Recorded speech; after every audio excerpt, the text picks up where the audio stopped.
কবর জিয়ারত করতে হলে কি কি দোয়া, কি কি সূরা পড়তে হয়?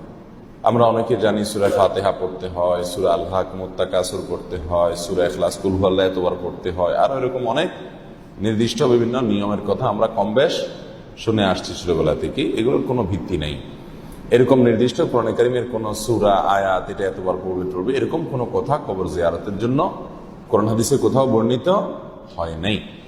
কবর জিয়ারতের জন্য নবী আলাইহিস সালাম থেকে সালাম বর্ণিত হয়েছে, দোয়া বর্ণিত হয়েছে, একটি দোয়া, যে দোয়া আমরা করব কবর জিয়ারত করতে গিয়ে। বাস এখানে দোয়ার যে ভাষ্য সেটা নবী আলাইহিস সালাম থেকে কয়েকভাবে আসছে। যে কোনো বিশুদ্ধ সূত্রে বর্ণিত ভাষ্য ফলো করে আপনি সালাম পেশ করে কবরবাসীকে আপনি চলে আসলেন, বাস কবর জিয়ারত হয়ে গেল। সালাম পেশ করতে গিয়ে আপনাকে নির্দিষ্ট কোনো দিকে ফিরতে হবে এমন জরুরি না, যে কেবলার দিকে ফিরবো না কোন দিকে ফিরবো, হাত বাঁধা এটাও কিনা জরুরি না। নামাজ যেরকম হাত বাঁধতে হয় কবর জিয়ারতের জন্য হাত বাঁধা রাদা নাই।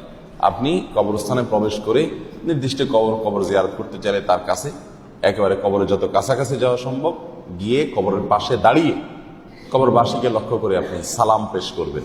আর সালামের একটি ভাষ্য যেটি সহিহ মুসলিমে বর্ণিত হয়েছে সেটা হলো আসসালামু আলাইকুম আহলাদ দিয়ার মিনাল মুমিনিন ওয়াল মুসলিমিন ওয়া ইন্না ইনশাআল্লাহু বিকুম লালাহিকুন, অথবা ওয়া ইন্না ইনশাআল্লাহু লালাহিকুন আসআলুল্লাহ লানা ওয়া লাকুমুল আফিয়াহ।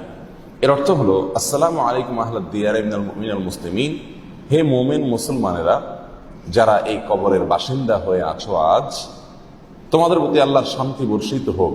আর অচিরেই আল্লাহ চাইলে আমরাও তোমাদের সঙ্গে এসে এখানে যোগ দেব, আমরাও আসছি তোমাদের পেছনে এই জায়গায় তোমাদের সাথে যোগদান করবার জন্য। আসআলুল্লাহ লানা ওয়া লাকুমুল আফিয়া, আল্লাহর কাছে আমাদের জন্য এবং তোমাদের কবরবাসী সকলের জন্য আমরা আফিয়ত এবং শান্তি কামনা করি। কোন কোন বর্ণনায় আসছে ইয়ারহামুল্লাহুল মুস্তাকদিমিনা মিনকুম মিন্না ওয়াল মুস্তাখিরিন, নাসাইতে আসছে ইয়ারহামুল্লাহুল মুস্তাকদিমিনা মিন্না ওয়াল মুস্তাখিরিন। এই বাক্যটা নবী সাল্লাল্লাহু আলাইহি ওয়াসাল্লাম বলতেন। তাহলে সবগুলোকে একসাথে করে আমরা এভাবে বলতে পারি আসসালামু আলাইকুম আহলাদ দিয়ার মিনাল মুমিনিন ওয়াল মুসলিমিন ওয়া ইন্না ইনশাআল্লাহু বিকুম লাহিকুন আও লালাহিকুন ইয়ারহামুল্লাহুল মুস্তাকদিমিনা মিন্না ওয়াল মুস্তাখিরিন আসআলুল্লাহ লানা ওয়া লাকুমুল আফিয়া। এই পুরো দোয়া যদি পড়তে পারেন খুব ভালো কথা।